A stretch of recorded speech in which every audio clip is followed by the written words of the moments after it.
38 intangible asset. Illustration 8. Expenditure on new production process in 2011 और 12. 1 April to 31 December 2700, 1 January to 31 March 900, total हुआ 3600. The production process met the intangible asset recognition criteria for development on 1 January 2012. तो production process ने criteria कब meet किया? 1 January 2012 को meet किया है. The amount estimated to be recover from the process is, और जो हमारा एस्टिमेट है कि रिकवर अमाउंट कितना होगा, 1000 होगा. Expenditure incurred for development of the process in financial 2012 और 13 is 6000. Asset was brought into use on 31 March 2013.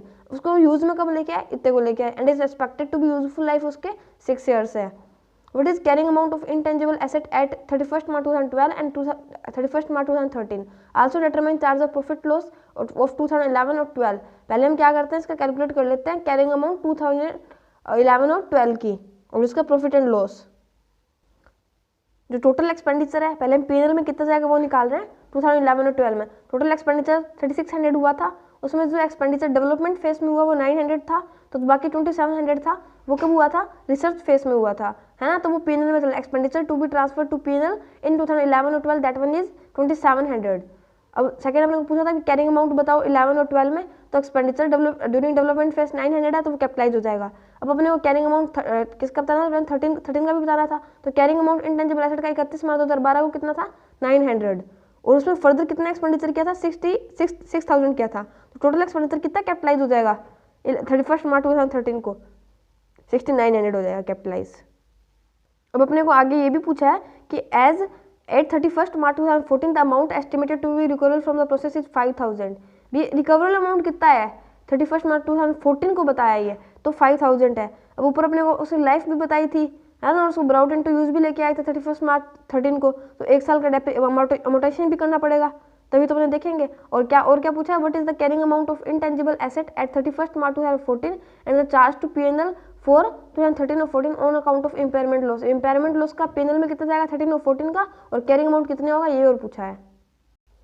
अब carrying amount of intangible asset as on 31 March 2013 वो अपना हो गया था 6900 आया था. अब एक्सपेंडिचर अपने 13 और 14 में पीएनएल में कितना ट्रांसफर करेंगे? ओपनिंग बैलेंस कितना था, है ना, 31 मार्च 2013 को, जो कि 1 अप्रैल 14 को कितना आ जाएगा? 6900 आ जाएगा. उसका अमोर्टाइजेशन करेंगे, है ना, 6 years है, तो 6900 डिवाइडेड बाई 6, 1150 का अमोर्टाइजेशन हो गया एज फॉर 31 मार्च 2014. तो अब अपने कैरिंग अमाउंट कितना है इंटेंजिबल का? 5750 आ गया. रिकवरेबल अमाउंट 5000 है, तो मतलब इम्पेयरमेंट लॉस कितना हुआ अपना? 750 हुआ. तो जो 750 है, अब कुछ ओसीआई में कुछ है नहीं अपना बैलेंस, तो ये सीधा पीएनएल में चला जाएगा. तो 750 अपना on account of impairment loss transfer to PNL हो जाएगा. अब अपने कैरिंग अमाउंट बतानी है इंटेंजिबल एसेट की 31 मार्च 2014 की, तो जो रिकवरेबल अमाउंट है वही अपने अब अपडेटेड कैरिंग अमाउंट बनेगी, है ना.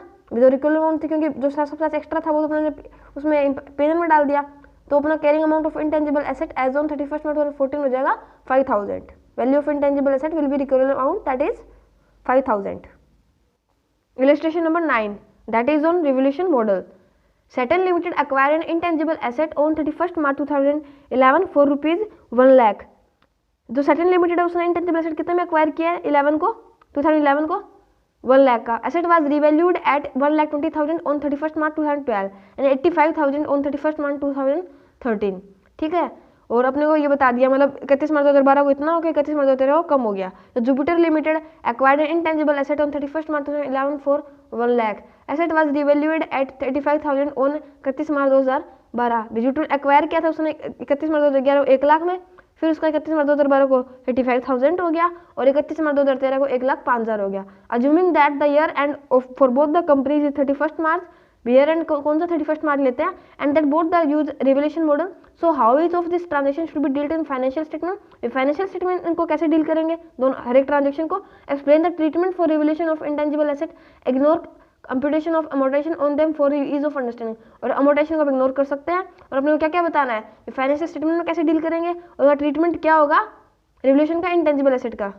जो रिवैल्यूएशन होगा इंटेंजिबल एसेट का, उसका ट्रीटमेंट क्या होगा, 2 बातें बतानी है अपने को. तो जो सैटर्न लिमिटेड है उसने क्या हुआ, देखो 31 मार्च 2011 को 1 लाख का था, और 31 मार्च 2012 को 1,20,000 का इंक्रीज हुआ.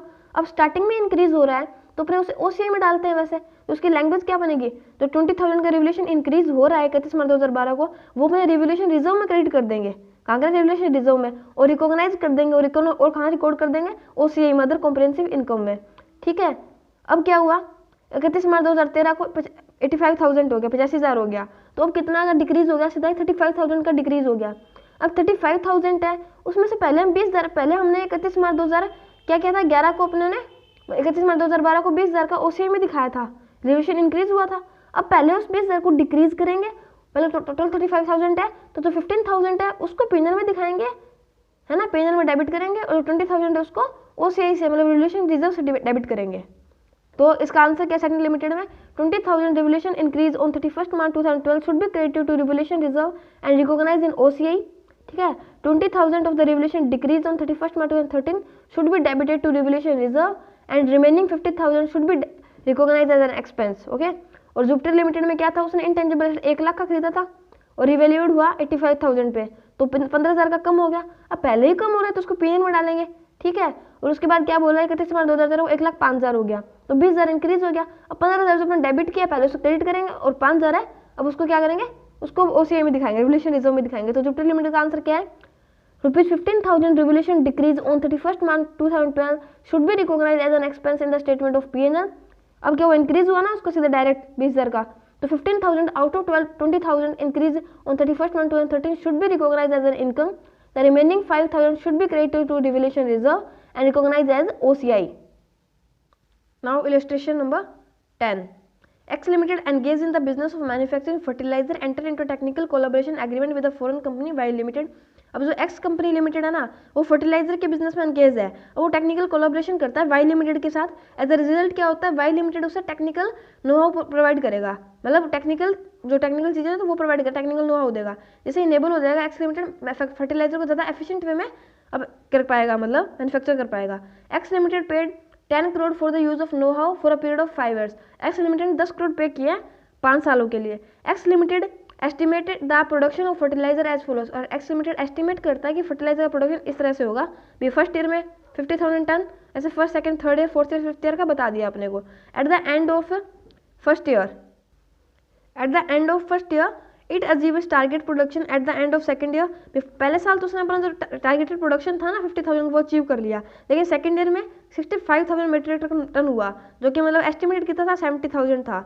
तो अब X लिमिटेड ने क्या कंसिडर किया कि जो आगे आने वाले 3 साल है ना, उनका वो एस्टिमेट अब रिवाइज ही कर देगी। तो रिवाइज फिगर क्या होगी, 85 1,15,000 और ठीक है, और 3 3 4 5 ईयर्स के लिए हो जाएगी 85 105 है ना, और 115 मेट्रिक टन हो जाएगा ये। How will X limited amortise the technical know how fees as per India. अब X लिमिटेड अमोर्टाइज कैसे करेगी वो बताना है अपने को। अब इसका सोल्यूशन कैसे होगा, जो अपने को एस्टिमेटेड दिया था ना ऊपर स्टार्टिंग में क्वेश्चन में, पहले उनका टोटल करेंगे तो उनका टोटल कितना आएगा, 4,50,000 MT आएगा। है अपने को प्रोडक्शन बताया था कितना हुआ, तो अपने X limited unit of production method use करेगी, है ना। Total estimated unit of production कितनी थी, 4,50,000 MT, है ना। अब अमोर्टाइज करेगी उसको प्रोडक्शन बेसिस के ऊपर, रेशियो ऑफ प्रोडक्शन बेसिस के ऊपर। तो first year charge should be proportion of कितना हो जाएगा 50,000, मतलब फर्स्ट ईयर का प्रोडक्शन था divided by total unit of production कितनी थी 4,50,000, और मतलब ये तो रेशियो हो गया। और लगेगा कितने पे, 10 करोड़ दिया हुआ था ना अपने को, 10 करोड़ में लिया उसने 5 साल के लिए, तो 1 करोड़ 11,111 हो गया। और सेकंड ईयर में क्या हुआ, उसने एस्टिमेट रिवाइज हो गया था उसका, है ना, 65,000 हुआ था। तो अब क्या करेगी वो 65,000 1,20,000 और 1,10,000 का टोटल करेंगे, तो 3,70,000 MT आ जाएगा। अब अपने को सेकंड ईयर का अमोर्टाइजेशन निकालने के लिए 65,000 डिवाइडेड बाय 3,70,000, इससे रेशियो आ जाएगा। और अब मल्टीप्लाई किसको करेंगे, जो 10 करोड़ है उसमें से 1 करोड़ है ना 11,11,111 तो यूज हो चुका है, तो वो माइनस करेंगे 10 करोड़ में से, फिर इस फिगर को मल्टीप्लाई में लेंगे तो सेकंड ईयर का अपने आ जाएगा अमोर्टाइजेशन। फिर अपने थर्ड ईयर का निकालेंगे, ऐसे ही फोर्थ ईयर का निकालेंगे, और ऐसे ही फिफ्थ ईयर का निकालेंगे। मतलब मेन बात है 10 करोड़ में से पहले अपने को 1 करोड़ 11,11,111 माइनस करना पड़ेगा, और बाकी तो अपने को सेकंड थर्ड और फोर्थ फिफ्थ ईयर का उनका रेशियो लेंगे। अपने फर्स्ट ईयर वाला है, अब 50,000 को कंसिडर नहीं करेंगे, टोटल अपना हो जाएगा 3,70,000 हो जाएगा। Illustration number 11, X limited. इसमें क्या है, अपने को पहले मेन चीज़ देख लेनी चाहिए क्वेश्चन में क्या निकालना है अपने को, और क्वेश्चन पहले रीड कर लो, फिर वीडियो को मतलब एक बार पॉज कर दो, फिर स्टार्ट कर लेना। X limited purchase a patent right on 1 April 2011 for 3 lakh. Patent right खरीदा X लिमिटेड ने 3 लाख का, इसकी लीगल लाइफ 15 ईयर्स है। Due to competitive nature of the product management estimate useful life only 5 years. अब क्या है, जैसे इसकी लीगल लाइफ तो 15 ईयर्स है, लेकिन इसकी जो मतलब यूजफुल लाइफ वो सिर्फ 5 ईयर्स रहेगी, तो अपने यूजफुल लाइफ लेते हैं 5 ईयर्स रह जाएगी। और straight line amortisation is determined by the management to be a best method, भी जो स्ट्रेट लाइन है वो बेस्ट मेथड मानती है। ऑन 1 मार्च 2012, मतलब 1 साल के बाद मैनेजमेंट है वो अनसर्टेन है कि प्रोसेस को हम एक्चुअली में इकोनॉमिकली फिजिबल बना पाएंगे या नहीं पाएंगे, तो उस बारे में वो अनसर्टेन है। इसलिए वो डिसाइड करती है कि वो पेटेंट है ना उसको मार्केट वैल्यू पे मतलब राइट डाउन करके कहाँ तक ले आएगी, 1,50,000 पे ले आएगी, ठीक है। And decide to amortise over and decide to write down the patent to an estimated market value, मतलब 1,50,000 तक वो ले आएगी इसको, मतलब राइट डाउन करके। And decide to amortise over 2 years, और इसको 2 सालों में अमोर्टाइज करेगी। As at 1 April 2013 having perfected the related production process, the asset is now appraised at a value of 3 lakh. अब 1 अप्रैल 2013 का क्या हुआ, इसके जो परफेक्टेड मतलब जो रिलेटेड प्रोडक्शन प्रोसेस था ना वो सही चला, तो उसकी वैल्यू कितनी होगी, 3 लाख होगी, ठीक है। Further more estimated useful life is now believe to be 4 more years। अब वो ऐसा सोचते हैं कि 4 साल और चलेगा, ये उसकी लाइफ 4 साल और है। तो determine the value of intangible asset at the end of each year. अपने को ना 2012, 13, 14 इन तीनों के एंड की अपने को क्या बताना है, इंटेंजिबल एसेट की वैल्यू बतानी है। अब इसको देखो 31 मार्च 2012 को क्या होगा, ओरिजिनल कॉस्ट की 3 लाख थी, 5 साल चलेगा तो 3 लाख डिवाइडेड बाई 5 तो 60,000 अमोर्टाइजेशन हो गया भी 1 साल में। तो अपना नेट वैल्यू कितनी बची, 2,40,000 कैरिंग अमाउंट बच गया 31 मार्च 2012 को इंटेंजिबल एसेट का। अब 31 मार्च 2013 को क्या होगा, 1 अप्रैल 2012 को उसको लगा कि भी इम्पेयरमेंट हो गया ना, भी उसको लगा 1,50,000 भी रिकॉर्ड करना पड़ेगा। तो impairment is recorded by writing down the estimated value of 1,50,000, है ना। मतलब उसमें क्या होगा, इम्पेयरमेंट अब रिकॉर्ड करेंगे क्योंकि एसेट की वैल्यू 1,50,000 हो गई है ना। तो 2,40,000 से अगर 1,50,000 तो 90,000 है वो अपने को पीनल में चार्ज करने का पड़ेगा, क्योंकि पहले ही लॉस हो रहा है तो पीनल में जाएगा। तो कैरिंग वैल्यू इसकी 2,40,000 थी और 1,50,000 इसका राइट डाउन मतलब यहाँ तक आ गया था 1,50,000 तक, तो 90,000 है वो इम्पेयरमेंट लॉस हो गया। तो amortisation provided for the financial year 2012 और 13 कितना हो जाएगा, 1,50,000 डिवाइडेड बाई 2, क्योंकि उसके ऐसा एस्टिमेट था ना कि 2 साल ये और चलेगा, तो 75,000 अपना क्या हो जाएगा, अमोर्टाइजेशन हो जाएगा। और नेट वैल्यू भी अपनी मतलब 50,000 माइनस 75,000 जिसकी नेट वैल्यू रह जाएगी, ठीक है। 31 मार्च 2014 को क्या हुआ, 1 अप्रैल 2013 को उसकी वैल्यू 25,000 रही थी। अब उन्होंने रिवैल्यूएट किया था तो 3 लाख आया था ना, भी उनको लगा सब सही चल रहा है। तो अब जब उनको 2,25,000 का जो टोटल रिवैल्यूएशन गेन हुआ है उसमें से 90,000 पहले पेनल में दिखाया था ना, है ना।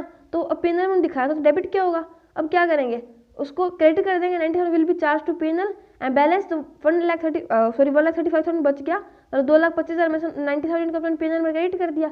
अब जो बैलेंस बच गया उसको रिवैल्यूएशन रिजर्व में दिखा देंगे इन OCI, ओके। और अमोर्टाइजेशन प्रोवाइड कर देंगे फाइनेंशियल ईयर के लिए, है ना। तो अब 3 लाख का हो गया रिवैल्यूड करके, तो 4 से डिवाइड करेंगे तो 75,000 आएगा 13 और 14 के लिए, है ना। अब इसकी नेट वैल्यू कितनी बच जाएगी, 2,25,000। ये अपने को जितना पूछा था पहले अपनों ने वो बता दिया। फिर इसने आगे भी बताया 31 मार्च 2015 को क्या होगा, 2,25,000 नेट वैल्यू है, तो उसका अमोर्टाइजेशन भी मतलब SLM मेथड यूज किया था इन्होंने, तो 75,000 कटेगा तो 1,50,000 रह जाएगा, 1,50,000 में से 75 तो 75, फिर लास्ट में 31 मार्च 2017 को नील हो जाएगा अमोर्टाइजेशन भी, उसकी वैल्यू मतलब अमोर्टाइजेशन लग के उसकी वैल्यू नील हो जाएगी। Illustration number 12, X Pharmaceutical Limited seeks your opinion in respect of following accounting transaction. Acquired a 4-year license to manufacture a specialized drug at a cost of 1 crore at the start of the year. Production commenced immediately. उसने 4 साल के लिए licence खरीदा है 1 करोड़ में, ठीक है, year की स्टार्टिंग में, तो प्रोडक्शन भी तुरंत स्टार्ट कर दिया। अपने को करना क्या है पहले वो देखते हैं। How the above transaction will be accounted for in the books of account of X Pharmaceutical Limited. ये ट्रांजेक्शन को अपने कैसे रिकॉर्ड करेंगे एक्स की बुक में, वो बताना है अपने को। तो देखो फर्स्ट का आंसर क्या दिया है, it should recognise drug licence, जो उसने ड्रग का लाइसेंस लिया ना उसको इंटेंजिबल एसेट रिकॉर्ड कर देना चाहिए, क्योंकि ये एक सेपरेट एक्सटर्नल परचेज है, मतलब अलग से भी खरीद सकता है, बेच भी सकता है ना इसको, है ना। पेटेंट अलग से ही खरीदा है। सेपरेटली आइडेंटिफाइबल एसेट है। सेपरेटली आइडेंटिफाइबल क्या होता है, जैसे कॉन्ट्रेक्चुअल लीगल राइट हो और उसकी सेपरेबिलिटी और contractual legal right criteria satisfy होता है, तो वो भी तो आइडेंटिफाइबल होता है, तो वही तो आइडेंटिफाइबल होता है, उसके क्राइटेरिया ये 2 चीज़ें चाहिए होती है। तो separately identifiable asset and consider successfully in respect of feasibility and probable future cash flow. तो ड्रग लाइसेंस को अपन रिकॉर्ड कर देंगे 1 करोड़ के ऊपर। Now second part, also purchase another company at the start of the year. अब उन्होंने year के starting में दूसरी कंपनी भी खरीदी है। As a part of that acquisition X pharmacy limited acquired a brand with a fair value of 3 crore based on sales revenue. The life of the brand is estimated at 15 years. अब उन्होंने year के starting में company खरीदी है, ठीक है, x pharmacy, ठीक है, x pharmacy limited acquire brand किया भी उस एक्वेशन के पार्ट में उसने क्या क्या एक ब्रांड खरीदा है जिसकी वैल्यू है 3 करोड़, सेल्स रेवेन्यू के ऊपर बेस है, उसकी लाइफ बताइए आपने। अब ब्रांड वगैरह होता है वो एक अलग चीज़ ही है, मतलब अलग से खरीदते हैं अपने, सेपरेटली परचेज करते हैं, तो ये भी इंटेंजिबल एसेट की तरह रिकॉग्नाइज हो जाएगा। इसका आंसर देखते हैं। इसका आंसर है it's recognise the brand as an intangible asset because it is purchased as a part of acquisition, because वो भी तो एक्विजिशन के पार्ट के रूप में खरीदा गया है, and it is separately identifiable, the brand should be amortise over a period of 15 years और brand will be recorded at 3 crore rupees. Okay, intangible asset है क्योंकि सेपरेटली आइडेंटिफाइबल है, ठीक है, और एक्विजिशन का पार्ट है।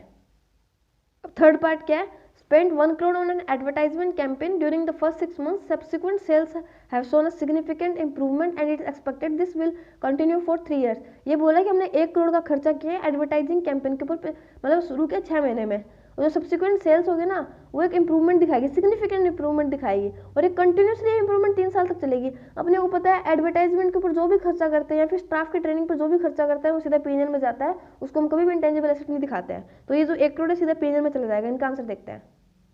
Advertisement expense of 1 crore should be expensed off, सीधा बता दिया इन्होंने, मतलब पीएनएल में जाएगा। फिर fourth part, it has commenced developing a new drug A, the project cost would be 10 crore, clinical trial prove successful and such drug is expected to generate revenue over the next 5 years, cost incurred till 31 March 2011 is 5 crore, balance cost incurred during the financial 2011 और 12, मतलब 31 मार्च तक तो इतना हुआ है, अगर 2011 और 12 में 5 करोड़ और हुआ है। अपने को बताना है इंटेंजिबल एसेट कैसे रिकॉग्नाइज करेंगे। तो देखो इस क्वेश्चन में क्या है कि जो प्रोजेक्ट कॉस्ट है वो 10 करोड़ है और ट्रायल है वो सक्सेसफुल हो चुका है, ट्रायल सक्सेसफुल होने के बाद ये सब इनकम हो रहा है ना, ये मान लेगा कि ट्रायल तो सक्सेसफुल हो चुका है, तो अपने क्या करेंगे 10 करोड़ को इंटेंजिबल एसेट रिकॉग्नाइज कर देंगे। इसका आंसर देखते हैं। The development cost incurred during the financial 11-12 should be capitalise, 11 और 12 में वो भी कैपिटलाइज होगी। और cost of intangible asset as on 31 month भी कितनी थी, ओपनिंग 5 करोड़ थी, और इस साल 12 और 13 में कितनी लगी है अपनी, वो भी 5 करोड़ लगी है। तो develop opening cost 5 crore, development cost 5 crore, total कितनी हुई 10 crore, total 10 crore will be capitalised. Okay, now fifth part, it has also commenced developing another drug B. It has incurred 50 lakh toward research expense till 31 March 2012. Technical feasibility has not yet been established. और अपने को देख अगर development phase में अगर आना है, अपने को कैपिटलाइज करना है, तो टेक्निकल फिजिबिलिटी एस्टेब्लिश करनी पड़ेगी, बट यहाँ पे हुई नहीं है और वो भी रिसर्च के टुवर्ड हुए 50 लाख, तो सीधा एक्सपेंस पीएनएल में चला जाएगा, राइट ऑफ होगा पीएनएल में। Research expense of 50 lakh incurred for developing drug B should be expensed off since technical feasibility has not yet been established. मतलब जो हुआ है ना रिसर्च एक्सपेंस का वो एक्सपेंस ऑफ हो जाएगा।